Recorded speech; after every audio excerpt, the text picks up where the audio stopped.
Our 11th anniversary is coming up, and my wife, Jenny, and I were looking forward to celebrating this coming Saturday. Being business partners and constantly on the road together can really create tension in a relationship, and I felt like we had been drifting apart lately.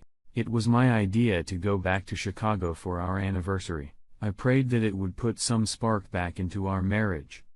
The plan was to go back to the same club where I proposed to her. I checked first to make sure it was still there, and was thrilled to find out that not only was it still there, but it was still owned by the same people and hadn't changed much. I told Jenny that I wanted to take her there for dinner and dancing. She readily accepted my invitation with the enthusiasm of a little girl at Christmas. It was as if we were reliving that special night over 10 years ago. It didn't seem like so many years had passed. In those days, I grabbed any job I could and had to save up for 3 months for that night. Dad had given me money for the ring, but I didn't have the courage to ask him for more, so I was saving. I wanted everything to be perfect. After dinner and a few romantic dances, I escorted Jenny to the back terrace that overlooked the Chicago River. The bright city lights twinkled and danced on the surface of the water, stubbornly refusing to be taken in as the current tried to drive them into Lake Michigan. I couldn't have dreamed of a more beautiful night as I dropped to one knee and asked her to spend the rest of her life with me. Not a day has passed since then that I have regretted that night. While Jenny was still getting ready, I slipped to the local flower store for a bouquet of flowers. When I returned, I went to the door and knocked just as I had so many years ago. She was pleasantly surprised and invited me in with a wide smile. Of course, being a woman, she still had to fancy herself up, but 15 minutes later, we were off like old times. My source was right. The place hadn't changed. It was almost like going back in time as the maitre d' escorted us to our table. Over our meal, we talked about how good it was to be back in Chicago. We both grew up here, went to school here, dated here, and got married here, but because of our business, we've been traveling a lot and this was our first time back in many years. After dinner, we moved into the living room and sat at a table near the dance floor. They used to have live bands, but now they had a DJ playing a variety of tunes from big band to the latest rock and roll. I waited for him to play something slow and romantic and then asked Jenny to dance. I held her in my arms as we glided across the floor, her head resting comfortably on my shoulder. We didn't leave the dance floor for the next hour, but eventually, we both needed a break. We were back at the table after only a couple minutes when a man approached us. He had that rough, pleasant appearance that women like, and his well-built physique was obvious even through his clothes. "Jenny? Jenny Johnson?" he asked. Obviously, knowing her even before she was married. Jenny looked up at him. Dennis Blake. "Yes. That's Jenny, but it's not Johnson anymore." "Oh my God," she said, standing up and hugging him tightly. "It's been so many years. How are you doing?" she blurted out loud enough for some of the people at the other tables around us to hear. I noticed a woman at one table straining her eardrums in hopes of gathering some gossip for her treasure chest. "Well, I think the last time I saw you was about a year after we graduated high school," he replied as they hugged again. For a moment, I thought she almost seemed oblivious to my presence. "Oh, I'm so sorry," Jenny said, looking at me and still excited. "This is my husband, Walt." I started to rise from my chair and held out my hand, but all he did was look in my direction with a slight nod of his head before looking at beautiful wife again. "Do you mind if I join you?" he asked Jenny, already starting to sit down. "No. Not at all. We have so much to talk about," she told him, without even looking in my direction. To say I looked a little offended would be an understatement, especially when they both monopolized the conversation. He told her that he had left the state shortly after the last time they saw each other and only occasionally came back for business. He said that since he was leaving in the morning, fate must have beckoned him to stop in for a beer before heading back to the motel. He saw her on the dance floor. But in the dim light, He wasn't sure it was her, so he waited until we were seated, and he was sure before approaching. I tried to appear understanding and acted satisfied, leaning back in my chair quietly and listening to them both talk about old times. He told Jenny how great she looked and that she hadn't changed a bit in 12 years.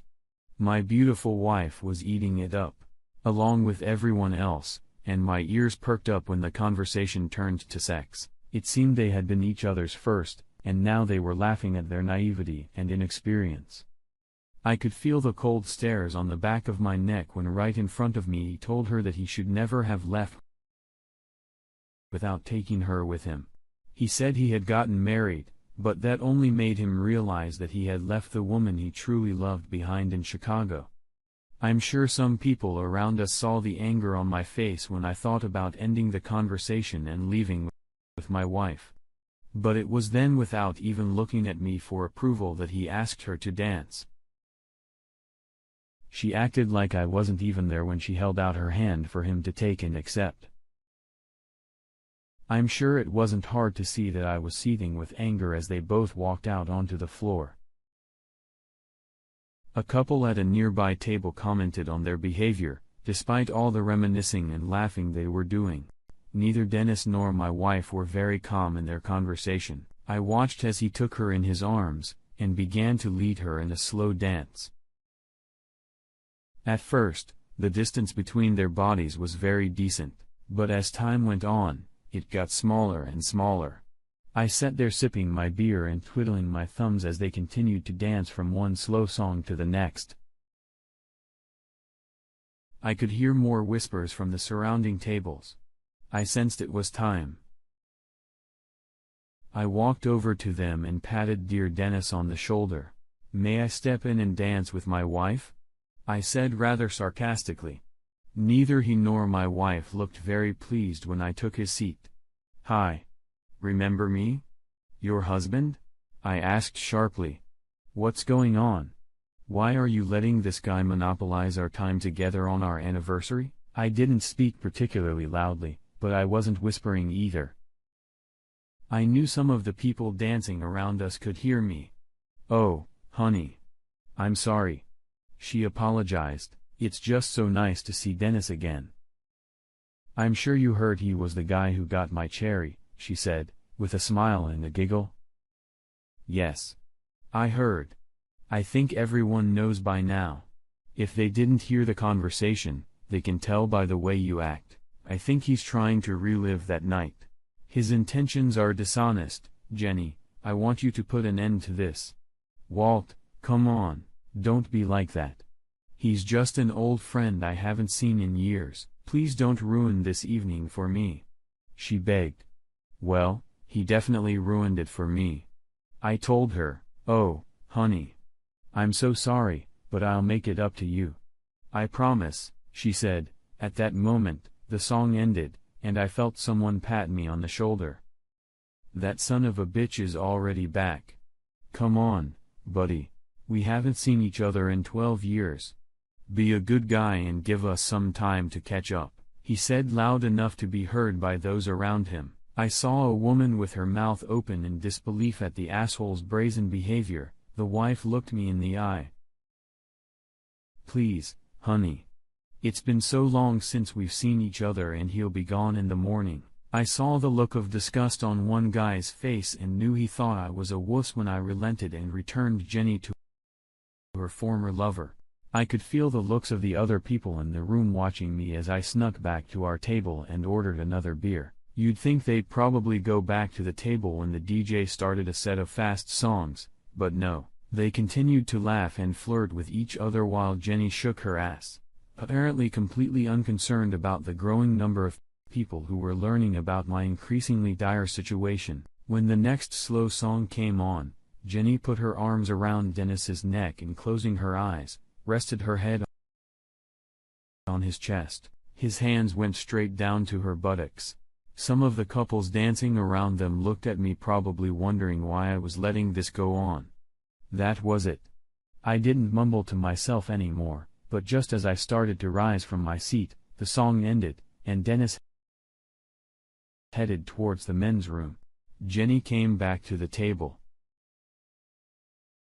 She said a little embarrassed, "These fast songs are wearing me out." "Yeah. I could tell. You were hanging on to your hero. It was embarrassing. Are you ready to go home?" I asked caustically. She had a strange look in her eyes as she sat down. "Honey, you know, I love you, don't you?" Everyone around us could see that I didn't like the way the conversation had started. "I hope so, because I love you," I assured her. "I know, darling, and I pray you love me enough to understand what I'm about to say. Darling, when Dennis comes out of the men's room, he and I will leave together. He will drop me off tomorrow morning on his way to the airport." No one could believe what they were hearing.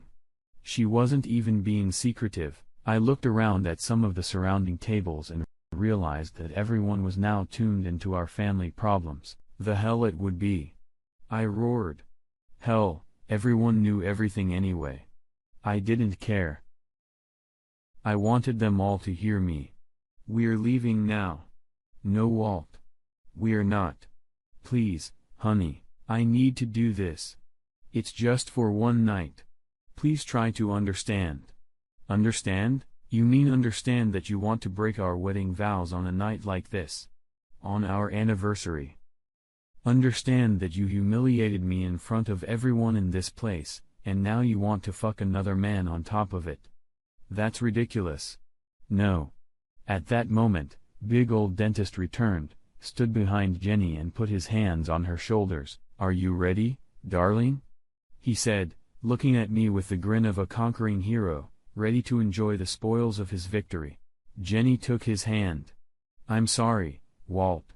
Please try to understand," she said, standing up. Tears came to her eyes. "Please, Jenny. I'm begging you. Please don't do this," I said like a beaten puppy. "I'm so sorry," she said. I heard some of the people around us gasp in shock as Jenny turned to walk away with her heart boyfriend. "Great," I shouted, knocking over my chair and standing up abruptly. "Then give me your rings back." "What?" she asked, looking back at me. "You heard me. If you're going to sleep with another man, I don't think I can stop you, but I'll be damned if you're going to break our wedding vows by wearing the rings I gave you at the altar." "Come on," Dennis intervened. "If he acts like a jerk, give them to him and you'll get them back in the morning." "Okay. Okay. Okay," she said, taking them off her finger. "You just make sure you put them in a safe place, honey," she called out, holding out the rings to me. I clasped them in my fingers and raised my hand above my head. "How much am I being offered for this beautiful set of wedding and engagement rings?" I bellowed to the crowd. $500. I heard someone yell from behind me. "Walt, what are you doing?" Jenny shouted. "Well, it obviously means nothing to you. Maybe someone else can use them, someone who really knows what marriage is all about." "Don't worry, I'll give you half of what I get for them in the divorce," I grinned. I thought I saw tears in her eyes, but it was hard to tell in the dimly lit club. "Come on, Jenny," Dennis called out, pulling her by the arm. "He's just bluffing. He's not going to ruin your marriage over one night." She seemed reluctant, but turned and walked away with a heavy load. 600. I heard as they walked out the door. A little over 2 hours later, I slipped a key card into the slot of room 228 of the Arlington Hills Days Inn. I opened the door and looked up to see a female figure dozing on the bed. Her beautiful breasts encased in a tiny purple lace bra rising and falling in a gentle rhythm. It took my breath away the first time I saw her, and she still did. She opened her dark blue eyes and smiled as I closed the door. "Did you sell them?" "Of course," I told her. "How much?" she asked excitedly.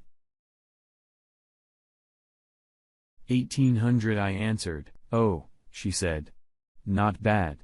What does that mean altogether now?" I did a quick estimate. "Almost $37, not bad for 3 weeks." Jenny slid off the bed. came over, put her arms around me, and kissed me passionately on the lips. She murmured, "Someone's feeling frisky. Well, it's our anniversary." And after a performance like tonight, I let my words hang in the air for a moment. "Where's Dennis?" I asked. "Every time we do this, he gets better and better. He was so good tonight. I was even starting to get jealous of you too," I said with a slight chuckle. "He's in his room. I think he might have a girl with him. He did get scared tonight. When we were leaving, a few guys threw really hard looks at him. He thought they were going to come get him in the parking lot, but they didn't. I hope he's not planning on leaving. I would never have gotten that much for rings if everyone in the place didn't hate him so much. It would be a real shame to coach someone else again. I don't think you need to worry, dear. His income is almost $10,000. Which isn't bad for an unemployed actor. Even if he were working, that's twice what he'd ever make on the stage of any theater." "I hope so. I also think we've exhausted our hometown hospitality, dear. I'm sure everyone knows by now that all those rings are worthless. The Chicago cops probably already have our descriptions. And if they're not all looking for us, I'm sure some of them have already taken up the cause. It was good to be back home. I'll go tell Dennis we're leaving in the morning right after breakfast. Don't take too long, honey," she said seductively. "I want to take care of that tightness between your legs." It didn't take long for that to happen. I knocked on Dennis's door 2 rooms away from ours. He only opened it ajar. Jenny was right. He had a girl with him. "Did everything go well after we left?" he asked through the crack. "Yep. I got 1800. I replied. I saw him smile, "But I think we should get out of here. I can feel the heat on the back of my neck. Meet me at the restaurant tomorrow at 9 in the morning. We'll leave right after breakfast." "Okay," he replied quietly. "You did a great job," I told him. "Enjoy tonight." Dennis's smile grew wider. "Oh, you can bet on it." I heard his companion giggle just before he closed the door. When I returned to our room, Jenny was lying in a seductive pose on the bed. The sexy lingerie she had looked so good in earlier was now missing. And the only thing she was wearing was a wide smile. I undressed in record time. I climbed into bed next to the most gorgeous woman I'd ever known and kissed her tenderly with love and compassion. 2 more times that night, we reached euphoric bliss. Finally, our bodies exhausted and we cuddled in each other's arms. "It was a good idea to come back to Chicago for our anniversary," she said. "With all our constant traveling, I'd almost forgotten what it felt like to feel at home." "I know, me too," I replied quietly. Honestly, I thought all the moving around was starting to put a strain on our marriage. And I hoped Chicago would help restore some of the original magic we both felt when we lived here. Was I right? "Yes, honey. You were right. Coming home reminded me of how much I love you," she said, reaching out and turning my head for a tender little kiss. "Honey, just before you and Dennis left, I thought I saw real tears in your eyes." "You did," she explained quietly. "Sometimes when I play my part, it seems so real. Tonight, I thought about what would have happened if we had really broken up. It frightened me, and I started to cry. That will never happen, my dear. We were born to be together." She smiled and looked lovingly into my eyes. "So my wonderful husband, where is our next portal at?" I smiled. I had a truly loving wife. I thought about the Dakotas. With all this shale oil and these single guys with nothing to spend their money on, I think we could make